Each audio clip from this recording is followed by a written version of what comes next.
Hi అండి. ఈరోజు తోటకూర పచ్చడి ఎలా చేయాలో చూద్దాం.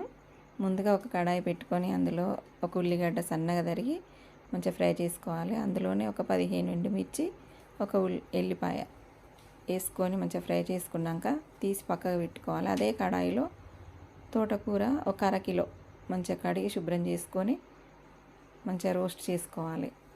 రోస్ట్ చేసుకున్న దాంట్లోనే నిమ్మకాయ సైజ్ అంతా చింతపండు వేసుకొని అది కూడా రోస్ట్ అయ్యాక పక్కకు పెట్టుకోవాలి. పక్కకు పెట్టుకున్నాక ముందుగా వేయించుకున్న ఎండుమిర్చి అవన్నీ వేసుకొని అందులోనే ఒక స్పూన్ జీలకర్ర, 2 స్పూన్లు ఉప్పు వేసి మంచిగా బరకగా వేసుకోవాలి. బరకగా వేసుకున్నాక అందులో తోటకూర వేయించుకున్న తోటకూర వేసుకొని మంచిగా మెత్తగా మిక్సీ పట్టుకోవాలి. మిక్సీ పట్టుకున్నాక మంచిగా వేడివేడి అన్నంలో వేసుకొని ఒక స్పూన్ నూనె అన్న నెయ్యి అన్న మన ఇష్టం ఏదైనా వేసుకొని కలుపుకొని తినాలి.